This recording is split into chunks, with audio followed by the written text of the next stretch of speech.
Horrible monster. രചന ആശാദേവി. അവതരണം സാലിം കരുളായി. ചന്തൊന്ന് മയങ്ങിയെണീറ്റതും അവൾ ചുറ്റും നോക്കി. നേരെ വിരട്ടി തുടങ്ങിയിട്ടുണ്ട്. സൂര്യവളുടെ അടുത്ത് തന്നെ ഇരുന്ന് ഫോണിൽ എന്തൊക്കെയോ തോണ്ടുവാണ്. സൂര്യേട്ടാ, അവൾ അവൻ്റെ കയ്യിൽ തോണ്ടിക്കൊണ്ട് വിളിച്ചു. അവൻ എന്താന്ന പോലെ അവളെ നോക്കി. എനിക്ക് ബാത്റൂമിൽ പോകണം, അവൾ ശബ്ദം താഴ്ത്തി അവനോട് പറഞ്ഞു. പെട്ടെന്ന് തന്നെ അവൻ സീറ്റിൽ നിന്ന് എഴുന്നേറ്റു. കൂടെ അവളും രണ്ടാളും ബാത്റൂമിലേക്ക് പോയി. നീ പോയി വാ, ഞാനിവിടെ തന്നെ നിൽക്കാം, അവളോട് പറഞ്ഞുകൊണ്ട് അവൻ വാതിലിൽ ചാരി പുറം കാഴ്ചകൾ കണ്ടു നിന്നു. ചന്തു ബാത്റൂമിന്റെ ഡോറ് തുറന്നതും അവൾ അറിയാതെ അലറി വിളിച്ചു പോയി. അവളുടെ കരച്ചിൽ കേട്ട് സൂര്യ വേഗം ബാത്റൂമിന്റെ അടുത്ത് പകച്ചു നിൽക്കുന്നവളുടെ അടുത്തേക്ക് ചെന്നു. എന്താ എന്താ പറ്റി? അവൻ ആശങ്കയോട് ചോദിച്ചതും അവൾ ബാത്റൂമിനകത്തേക്ക് പേടിയോട് വിരൽ ചൂണ്ടി. അതിനുള്ളിലെ കാഴ്ച കണ്ട് അവനൊരു നിമിഷം ആകെ വല്ലാതെയായി. കണ്ണുകൾ രണ്ടും ചുയന്നെടുത്ത നിലയിൽ ഒരു ചെറുപ്പക്കാരൻ ബോധം കെട്ട് കിടപ്പുണ്ടതിൽ. സൂര്യ വേഗം ആ ഡോറടച്ചു. ചന്തു, താനൊന്നും കണ്ടിട്ടില്ല, ഓക്കെ? അടുത്ത ബാത്റൂമിൽ കയറിക്കോ. ഇനി അങ്ങോട്ട് ഇങ്ങനെ പല കാഴ്ചകളും കാണേണ്ടി വരും. ഒന്നിലും ഇടപെടരുത്, അത് നമ്മുടെ ജീവൻ കൂടി ആപത്തിലാക്കും. അവനവളെ പറഞ്ഞ് മനസ്സിലാക്കിക്കൊണ്ട് അടുത്ത ബാത്റൂമിലേക്ക് അവളെ കയറ്റി വിട്ടു. ചന്തുവിൻ്റെ വിറയിൽ മാറിയിരുന്നില്ല. ഇങ്ങനൊരു കാഴ്ച അവൾ ആദ്യമായി കാണുകയായിരുന്നു. അതിനേക്കാൾ ഉപരി അല്പം മുമ്പ് തന്നെ വഷളച്ചുവിയോടെ നോക്കിയവനാണ് അതൊന്നുകൂടെ ഓർത്തതും അവളിൽ വിയർപ്പ് പൊടിഞ്ഞു. മുഖമൊന്ന് കഴുകിക്കൊണ്ട് അവൾ പുറത്തേക്കിറങ്ങി. തങ്ങൾ ആരൊക്കെയോ ശ്രദ്ധിക്കുന്നുണ്ടെന്ന് അവൾക്ക് തോന്നി.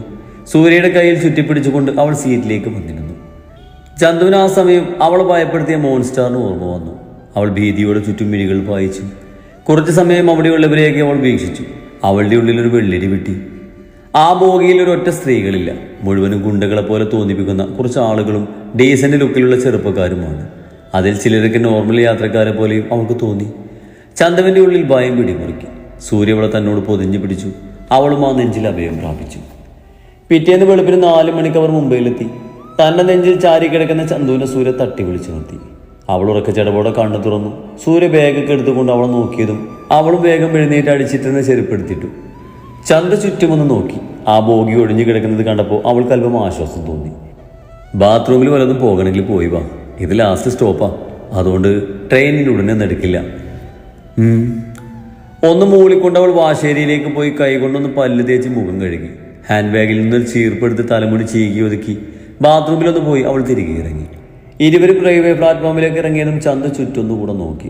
പ്രത്യേകിച്ചൊന്നും അവൾക്ക് തോന്നിയില്ല. അതുകൊണ്ട് തന്നെ അവൾ വീണ്ടും ഉഷാറായി. സൂര്യ 2 ചായ വാങ്ങി ഒന്ന് അവൾക്ക് കൊടുത്തു. ആ സമയം നല്ല തണുപ്പുണ്ടായിരുന്നു. ഇരുവരും പതിയെ ചായ ഊതി കുടിച്ചു. പോകാം.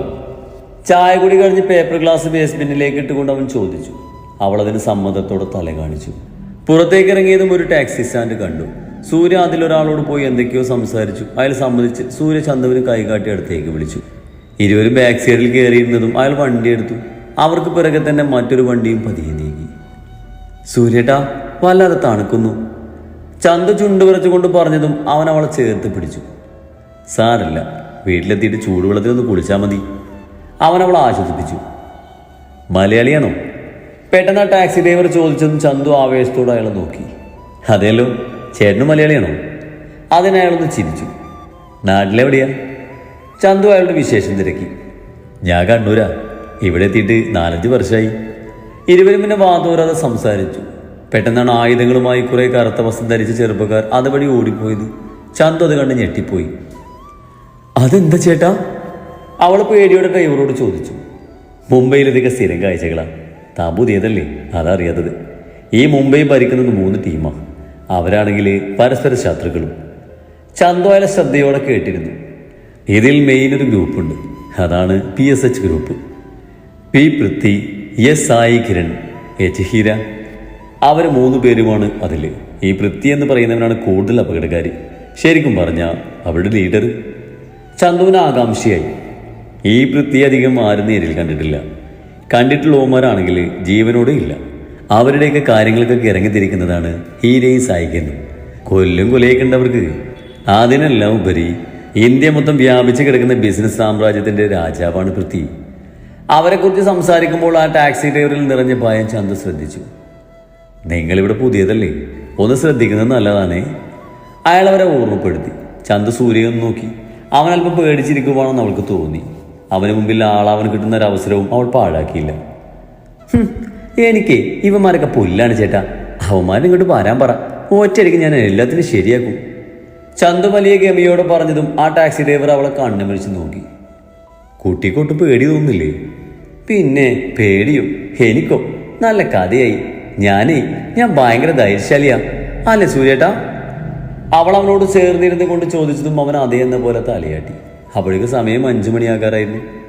പെട്ടെന്നാണ് അവരുടെ ടാക്സിയുടെ ഫ്രണ്ട് ഗ്ലാസ് തകർത്തുകൊണ്ട് ഒരു ബുള്ളറ്റ് വന്ന് പതിഞ്ഞത്. വലിയ ശബ്ദത്തോടെ അതിന്റെ ചില്ലുകൾ പൊട്ടിത്തെറിച്ചു. കാറ് നിയന്ത്രണം വിട്ട് നാടി ഉലഞ്ഞുപോയി. സൂര്യ ചന്തുവിനെ പൊതിഞ്ഞു പിടിച്ചു. അവന്റെ മിഴികളിൽ ഭയം നിറഞ്ഞു. സൂര്യ ചന്തുവിനെ തന്നോട് ചേർത്ത് പിടിച്ചു. എന്താണ് സംഭവിച്ചതെന്ന് ആർക്കും മനസ്സിലായില്ല. അതുവരെ അവരെ ഫോളോ ചെയ്തിരുന്ന കാർ അവർക്ക് മുമ്പിൽ വന്ന് നിർത്തി. അതിൽ നിന്നും തോക്കുമായി 4-5 പേര് വന്ന് ആ ടാക്സിയെ വളഞ്ഞു. ടാക്സി ഡ്രൈവർ പേടിയോടെ ഡ്രൈവിംഗ് സീറ്റിൽ നിന്ന് ഇറങ്ങി ഓടി. ചന്തു സൂര്യയെ ചുറ്റിപ്പിടിച്ചുകൊണ്ട് വിറയിലോടെ ചുറ്റും നോക്കി. സൂര്യക്കാകെ ടെൻഷനായി. അവനവളെ മുറുകെ പിടിച്ചു. പെട്ടെന്ന് അതിൽ നിന്നും ഒരുത്തൻ കാറിന്റെ ലോക്ക് ഷൂട്ട് ചെയ്തുകൊണ്ട് ഡോറ് തുറന്നു. ചന്തുവിനെയും സൂര്യയും അവർ പിടിച്ചിറക്കി. അതിലൊരുത്തൻ ഹിന്ദിയിൽ അവരോട് എന്തൊക്കെയോ പറഞ്ഞു. സൂര്യ ചന്തുവിനെ ചേർത്ത് പിടിച്ചു. ചന്തു, നിന്റെ ദേഹത്ത് കിടക്കുന്ന സ്വർണ്ണം അഴിച്ചു കൊടുക്കാനാണ് അവർ പറയുന്നത്. സൂര്യ ചന്തുവിനോട് പതിയെ പറഞ്ഞു. സൂര്യേട്ടാ. അവൾ അവനെ ദയനീയമായി വിളിച്ചു. ഇവിടെ ഇതൊക്കെ സാധാരണയാണ്. കൊടുത്തില്ലെങ്കിൽ അവർ നമ്മളെ കൊല്ലും. നീ അത് ഊരി കൊടുക്ക്, നമുക്ക് വേറെ വാങ്ങിക്കാം. അവനോട് കാര്യങ്ങൾ പറഞ്ഞ് മനസ്സിലാക്കി.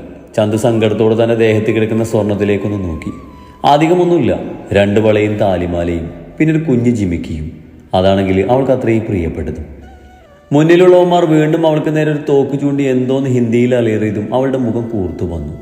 സൗകര്യമില്ല, നീ കൊണ്ടുപോയി കേസ് കൊടുക്ക്. ചന്ത് വീരോട് അവന്മാരോട് പറഞ്ഞതും സൂര്യാകെ ഞെട്ടിപ്പോയി. ചന്ത് ഇങ്ങനെ കാണിക്കൂന്ന് അവനും കരുതിയില്ല. സൂര്യ വേഗം തന്നെ ചന്തുവിന്റെ ദേഹത്തെ സ്വർണ്ണം ഊരിക്കൊടുത്തു. അവൾ എതിർത്തെങ്കിലും അവൻ അല്പം ബലത്തിൽ തന്നെ അതൊക്കെ അഴിച്ചു. പെട്ടെന്ന് എല്ലാവരെയും ഞെട്ടിച്ചുകൊണ്ട് അവർക്ക് ചുറ്റും വേറെയും കുറേ ആളുകൾ കാറിൽ വന്നിറങ്ങി. ഗണ്ണെടുത്തുകൊണ്ട് ആ സംഘങ്ങൾ അവരെ വളഞ്ഞു. വെളുപ്പങ്കാലായതുകൊണ്ട് തന്നെ ആ പരിസരത്തൊന്നും വേറെ ആരും തന്നെ ഉണ്ടായിരുന്നില്ല. സൂര്യയും ചന്തുവും പതിയെ ഗ്രൂപ്പിനെ കണ്ട് പതറി. കാറിൽ നിന്നും ഇറങ്ങുന്നവരെ കണ്ട് ചന്തുവിന്റെ മിഴികളൊന്ന് കൂർത്തുപോയി. തങ്ങളോടൊപ്പം ട്രെയിനിലുണ്ടായിരുന്നവരാണ് അതൊന്ന് മനസ്സിലായതും ചന്തൊന്ന് വിറച്ചുപോയി. ഡീസൻ്റായി വെള്ളവസ്ത്രം ധരിച്ചവരും ഗുണ്ടകളെ പോലെ വസ്ത്രം ധരിച്ചവരെല്ലാം ആ കൂട്ടത്തിലുണ്ടായിരുന്നു. ഇവളെ ഞങ്ങളെ ഏൽപ്പിച്ചിട്ട് പോകുന്നതാ നിനക്ക് നല്ലത്. കൂട്ടത്തിലൊരുത്തൻ ഹിന്ദിയിൽ പറഞ്ഞതും സൂര്യ ചന്തുവിന്റെ കയ്യിലെ പിടിയൊന്ന് മുറുക്കി. അടുത്ത നിമിഷം പുതുതായി ഇറങ്ങി വന്ന ഗ്രൂപ്പിലൊരുത്തൻ സൂര്യക്ക് നേരെ ഗണ്ണുയർത്തി ഷൂട്ട് ചെയ്തു. സൂര്യേട്ടാ! ചന്തു പേടിയോടെ വിളിച്ചുകൊണ്ട് തന്റെ മിഴികൾ കൂട്ടിയടച്ചു. സൂര്യ പെട്ടെന്ന് ഒഴിഞ്ഞു മാറിയത് കൊണ്ട് അവനൊന്നും പറ്റിയില്ല. ചന്തു ആശ്വാസത്തോടെ നെഞ്ചിൽ കൈവച്ചു. പുതിയ ഗ്രൂപ്പിലെ ആളുകൾ അവരെ പകയോടെ നോക്കിക്കൊണ്ട് വീണ്ടും ഷൂട്ട് ചെയ്തതും സൂര്യ ചന്തുവിനെയും കൊണ്ട് ഒരു സൈഡിലേക്ക് ഒഴിഞ്ഞു മാറി. പെട്ടെന്നാണ് അവരുടെ തലക്ക് മുകളിൽ ആകാശത്തൊരു ചോപ്പർ വന്ന് പറന്നത്. അതിൽ നിന്നും റോപ്പ് താഴേക്ക് ഉയർന്നു വീണു. ചന്തു ഞെട്ടലോടെ അതിലേക്ക് നോക്കി. കയറിൽ തൂങ്ങി താഴേക്ക് ഊർന്നിറങ്ങി വരുന്ന ആ പെൺരൂപത്തെ കണ്ട് അവൾ മിഴിച്ചു. നേരം പുലരാത്തത് കൊണ്ട് തന്നെ അവളുടെ മുഖം ചന്തുവിന് വ്യക്തമായില്ല. പെട്ടെന്നാണ് ആ പെണ്ണ് പാനിന്റെ പിറകിൽ നിന്ന് ഗണ്ണെടുത്ത് അവിടെ നിന്നവന്മാരിൽ ചിലരെ ഷൂട്ട് ചെയ്തത്. ഹീര സ്റ്റൈലിൽ താഴേക്ക് ചാടിയിറങ്ങി. അപ്പോഴേക്കും ചോപ്പർ നിലത്തെത്തിയിരുന്നു. കറുത്ത ബോഡി ഫിറ്റ് ബനിയനും നീല ജീൻസും ഇട്ട് കിരൺ കൂടി ഇറങ്ങിയതും ചന്തു പേടിച്ചു പോയി. ചന്തുവിന് പിന്നിൽ നിൽക്കുന്ന സൂര്യയെ ഹീരയൊന്ന് പുച്ഛിച്ചു നോക്കി. ചന്തു വേഗം സൂര്യയും മറഞ്ഞു നിന്നു. അത് കണ്ട് ഹീര അവളെ ദേഷ്യത്തോടെ കൂർപ്പിച്ചു നോക്കി. പെട്ടെന്നാണ് അവളെ വളഞ്ഞിരുന്നവരിൽ ചിലർ പേടിയോടെ തിരിഞ്ഞോടിയത്. എന്നാൽ കുറച്ചു പേര് തോൽവി സമ്മതിക്കാതെ അവനെ നേരിടാൻ തന്നെ തീരുമാനിച്ചു. ഹീരയും കിരണും തങ്ങൾക്ക് നേരെ വരുന്നവരെ നിസ്സാരമായി അടിച്ചൊതുക്കി. ഹീരയുടെ അടി കണ്ട് ചന്തുവിന്റെ കണ്ണ് തള്ളിപ്പോയി. ഇറുകിയ ബ്ലാക്ക് ബനിയനും ബ്ലാക്ക് സ്കിൻ ഫിറ്റ് ലെഗിനും ഇട്ട് ആണുങ്ങൾ അടിച്ചു വീഴ്ത്തുന്നവളെ കണ്ട് ചന്തു അയ്യോ എന്ന മട്ടിലും മുഖം ചുളിച്ചു. സൂര്യ, നീ ആ കുട്ടിയെ കൊണ്ട് വേഗം ഒന്ന് പോകാൻ നോക്ക്. അടിക്കിടയിൽ കിരൺ വിളിച്ചു പറഞ്ഞതും മറ്റൊന്നും ചിന്തിക്കാതെ സൂര്യ വേഗം ചന്തുവിന്റെ കയ്യും പിടിച്ചുകൊണ്ട് തിരിഞ്ഞോടി. പെട്ടെന്നാണ് സൂര്യക്ക് മുമ്പിൽ ഒരു ബ്ലാക്ക് ബെൻസ് വന്ന് പൊടി പറത്തി നിന്നത്. ചന്തുവും സൂര്യയും ഒരുപോലെ സ്റ്റെക്കായി നിന്നുപോയി. ആ കാറിന്റെ ഹെഡ്ലൈറ്റിൽ നിന്നും പ്രകാശം അവിടെ വാഗ പരന്നു. അതിൽ നിന്നും സ്റ്റൈലിൽ പൂച്ചക്കണ്ണുള്ള ഒരാൾ പുറത്തേക്കിറങ്ങി. അവനെ കണ്ടതും ചന്തുവിന്റെ ഹൃദയം ഭയത്താൽ വല്ലാതെ മിടിച്ചുപോയി. Hi Barbie girl. ചന്തുവിനെ നോക്കി അവൻ വശ്യമായി വിളിച്ചതും സൂര്യയുടെ കൈകൾ ചന്തുവിൽ മുറുകി. അത് കണ്ട ആ പൂച്ചക്കണ്ണിന്റെ മിഴികളൊന്ന് കുറുകി. ഇവനാണോ നിന്റെ ഭർത്താവ്? പുച്ഛത്തോടവൻ ചോദിച്ചു. ചന്തു അയാളെ മനസ്സിലാകാതെ സൂര്യയോട് പറ്റിച്ചേർന്ന് നിന്നതും സൂര്യ അവളെ പൊതിഞ്ഞു പിടിച്ചു. ഇനി ഇവൻ നിന്റെ ജീവിതത്തിൽ വേണ്ട ഡിയർ. ഈ ഞാൻ മാത്രം മതി നിനക്ക്. തട്ടിയെടുത്ത് സ്വന്തമാക്കാൻ എനിക്ക് ഒത്തിരി ഇഷ്ടമാണ്. ഇനി മുതൽ നീ എന്റേതാ. പറയലും അയാൾ ഗണ്ണെടുത്ത് സൂര്യക്ക് നേരെ ഷൂട്ട് ചെയ്തു. ബുള്ളറ്റ് തറഞ്ഞു കയറുന്ന ശബ്ദവും നിലവിളിയോ ചെയ്യും കേട്ട് ചന്തു ആകെ തകർന്നു പോയി. അവളുടെ മിഴികൾ നിറഞ്ഞൊഴുകി. ചന്തുവിന്റെ കൈകൾ തന്റെ തലയിൽ പിടിമുറുക്കി. അവൾക്ക് തന്റെ സങ്കടം അടക്കാനായില്ല. തന്റെ സൂര്യേട്ടൻ ചന്തുവിന് എന്തു വേണമെന്ന് അറിയാതെയായി വിറയലോടെ അവൾ സൂര്യയെ തിരിഞ്ഞു നോക്കി. കൺമുന്നിൽ കണ്ട കാഴ്ചയിൽ ചന്തുവിന്റെ മിഴികൾ തുറച്ചു വന്നു. അവൾക്ക് ശ്വാസം എടുക്കാൻ പോലും പ്രയാസം തോന്നി. വിഴിഞ്ഞ കണ്ണുകളൂടെ പിടയുന്ന ഹൃദയത്തോട് അവൾ ആ കാഴ്ച കണ്ടു. തൻ്റെ പ്രാണൻ, തൻ്റെ താലിയുടെ അവകാശം.